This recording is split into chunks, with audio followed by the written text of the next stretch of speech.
नमस्कार, आदाब। हमारे डिजिटल प्लेटफॉर्म में आपका स्वागत है। जम्मू की सड़कों पर एक बार फिर नौजवानों का गुस्सा फूट पड़ा है। हाथों में बैनर है, नारों की गूंज है और पुल पर लगा है जाम। ये तस्वीरें किसी मामूली विरोध की नहीं बल्कि उस असंतोष की हैं जो Jammu Kashmir service selection board के एक फैसले ने भड़का दिया है। मामला है नायब तहसीलदार परीक्षा में उर्दू को अनिवार्य करने का। जम्मू की युवा राजपूत सभा इस आदेश के खिलाफ खुलकर सामने आई है। तभी पुल पर सैकड़ों कार्यकर्ता इकट्ठे हुए और पुल को आधे घंटे तक जाम कर दिया गया। इससे शहर का ट्रैफिक पूरी तरह से ठप हो गया और आम लोगों को खासी दिक्कतों का सामना करना पड़ा। युवा राजपूत सभा का साफ कहना है कि हमें उर्दू से आपत्ति नहीं है, लेकिन इसे जरूरी बनाकर हमारे भविष्य के रास्ते बंद किए जा रहे हैं। उनके अनुसार जम्मू के ज़्यादातर युवा उर्दू नहीं जानते और ये फैसला एक क्षेत्र विशेष के उम्मीदवारों को प्राथमिकता देने की कोशिश लगती है। अब सवाल ये है कि क्या ये फैसला भाषा के नाम पर भेदभाव है और या फिर ये प्रशासनिक प्रक्रिया का एक सामान्य हिस्सा है। सियासी गलियारों में भी इस मसले ने हलचल मचा दी है। पीडीपी समेत कई दल इस प्रदर्शन के समर्थन में आ गए हैं।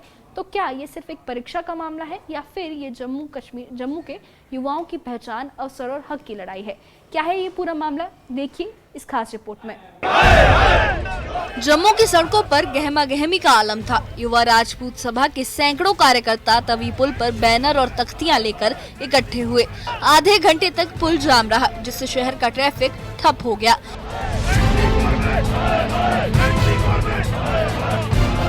ये नौजवान Jammu Kashmir service selection board के ताज़ा आदेश के खिलाफ उतरे हैं।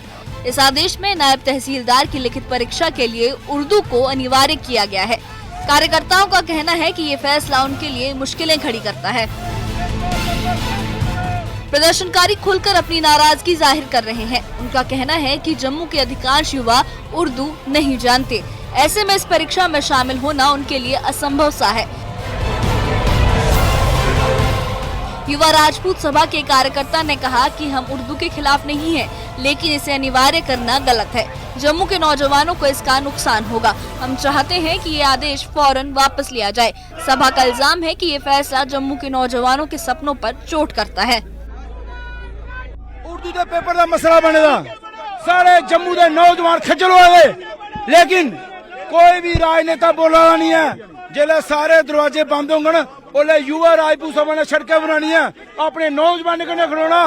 लेकिन उर्दू का पेपर क्या सारे जम्मू के डोरेंगी तहसीलदार बनने तक नहीं है। अगर IAS KS Urdu paper compulsory नहीं है, नायब तहसीलदार की पोस्ट के उपर साढ़े जम्मू के बच्चे की वंचित क्यों किया जा? ਇਹਦਾ जवाब हर एक जम्मू का लीडर को चाहते हैं कि तुस लोग अपने इसी कमरे बैठी है, क्यों लोग गुमराह कर रहे हो? अगर 40-40 हजार वोट लिया जिते दे MLA एक दिन रोड पर आई जान, उर्दू का पेपर कैंसिल हो जाना। लेकिन अज तुसें दिखे होना साढ़े बच्चे justice for our sports person पिछले 15 साल दे 12 साल दे 10 साल दे धक्के लै दे, उनकी कोई गल नहीं होगा। एक साइन चाहिए इनकी नौकरी वास्ते, गवर्नमेंट को टाइम है नहीं। इस विरोध में सियासत भी शामिल हो गई है। पीपल्स डेमोक्रेटिक पार्टी यानी PDP और कई अन्य सियासी दल युवा राजपूत सभा के साथ खड़े हैं। PDP के एक नेता ने कहा कि जम्मू के युवाओं की बात सुनी जानी चाहिए। उर्दू को अनिवार्य करना उनके हक पर डाका डालने जैसा है। हम इस आंदोलन के साथ हैं।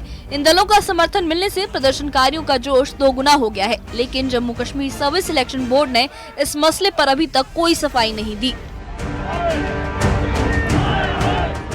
प्रोटेस्ट हमारा पीसफुल प्रोटेस्ट है, रोड बंद करने के लिए उन बच्चों के लिए जिनकी आज इन्होंने 15 दिन के हो गए हैं कि कोई मसला हल नहीं निकाला है नायब तहसीलदार पेपर का लिए। क्योंकि कुछ बच्चे हमारे उर्दू जानते हैं मगर 90% बच्चे उर्दू नहीं जानते, उनका हल इन्होंने नहीं किया।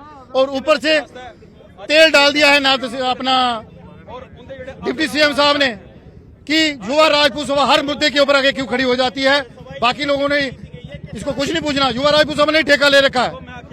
तो हम ये कहना चाहते हैं कि इतने बड़े ऊंचे पद के ऊपर बैठकर जिन लोगों के अपनी जुबान के ऊपर लगाम नहीं, वो लोगों का क्या मसला हल करेंगे, इन बच्चों का मसला हल क्या करेंगे? तो हम आज नायब तहसीलदार जो पेपर बेइंसाफी हो रही है जो बच्चों के साथ, एक तरफ यूटी है और यूटी के अंदर इंग्लिश, उर्दू, हिंदी सब बराबर है, तो इन बच्चों के साथ वैसा ही व्यवहार होना चाहिए। जो लैंग्वेज जानता है उस लैंग्वेज के हिसाब से ही पेपर लेना चाहिए। तवी पुल पर जाम ने शहर को मुश्किल में डाल दिया। गाड़ियों की लंबी कतारें लग गई, हॉर्न की आवाजें गूंजी और राहगीर परेशान रहे। लेकिन प्रदर्शनकारी अपने मकसद पर अडिग थे। उन्होंने चेतावनी दी कि अगर उनकी मांगे नहीं मानी गई तो आंदोलन और तेज होगा। सड़कों से लेकर सचिवालय तक वो अपनी आवाज बुलंद करने को तैयार हैं। तो हम जितने भी आउटस्टैंडिंग स्पोर्ट्स पर्सन है यहाँ पे रोड पे आए हैं अपनी जॉब के लिए, जो कि 14 साल से हमें सिर्फ लारे दिए जा रहे हैं। अभी 3 साल पहले भी हमारी फाइल आई थी, इसमें हमने अपने फॉर्म लगाए थे, बट अभी तक उसका कोई रिजल्ट नहीं आया और हम बार बार अपने स्पोर्ट्स मिनिस्टर सतीश शर्मा के पास जा के थके हैं और अभी तक कोई हमें अपडेट नहीं मिल रहा। वो बोल रहे हैं मेरे पास पावर नहीं है। तो हमारी बस यही अपील है, अगर पावर नहीं है तो नौकरी छोड़ो, कुर्सी छोड़ो और हमारे साथ सड़कों पर आके धरने लगाओ, सो दैट हमें हमारा इस मसले की जड़ है उर्दू की अनिवार्यता। प्रदर्शनकारी चाहते हैं कि Jammu Kashmir service selection board अपना फैसला वापस ले। उनका तर्क है कि उर्दू जम्मू के युवाओं की रोजमर्रा की भाषा नहीं है, लेकिन कुछ सवाल भी उठ रहे हैं। क्या उर्दू को हटाने से जम्मू कश्मीर की साझा संस्कृति पर असर पड़ेगा? ये विवाद अब सियासी रंग ले चुका है और इसका हल आसान नहीं दिखता। जम्मू में उर्दू की अनिवार्यता का ये मसला अब गहराता जा रहा है। युवा राजपूत सभा और उनके समर्थक अपनी मांगों पर डटे हैं। Jammu Kashmir service selection board की चुप्पी ने सवालों को और बढ़ा दिया है। क्या बातचीत से रास्ता निकलेगा या सड़कों पर हंगामा और बढ़ेगा? जम्मू के नौजवान अपनी बात मनवाने के लिए पीछे नहीं हटने वाले। तो आपने देखा कि कैसे एक परीक्षा में उर्दू को अनिवार्य करने का फैसला जम्मू के युवाओं के लिए संघर्ष का मुद्दा बन गया है। तवी पुल पर लगा जाम, नारों की गूंज और प्रदर्शनकारियों की चेतावनी, ये सब इस बात के गवाह हैं कि नौजवान अब चुप नहीं बैठने वाले। युवा राजपूत सभा के प्रतिनिधियों का साफ कहना है कि ये सिर्फ भाषा का नहीं बल्कि रोजगार के अधिकार का मामला है। उनका तर्क है कि जिस भाषा का रोजमर्रा में उपयोग नहीं होता उसे जबरन थोपा जाना न्याय संगत नहीं है। दूसरी तरफ कुछ हलकों में ये चिंता भी जताई जा रही है कि क्या उर्दू को हटाना जम्मू कश्मीर की साझा संस्कृति और सांस्कृतिक विरासत को प्रभावित करेगा। सियासी दलों का समर्थन इस आंदोलन को एक नया बल दे रहा है, लेकिन इसके साथ ही मसला और उलझता भी जा रहा है।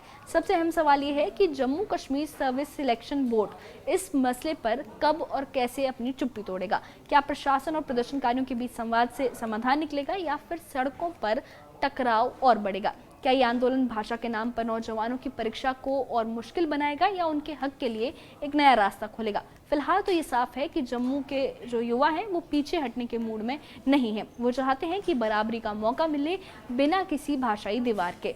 इस बारे में आपका क्या कहना है? हमें कमेंट बॉक्स में अपनी राय ज़रूर बताइए और इस मुद्दे से जुड़े अपडेट्स के लिए और ऐसी ही खबरों के लिए हमारे चैनल के साथ बने रहिए। हमारे चैनल को सब्सक्राइब करिए। शुक्रिया।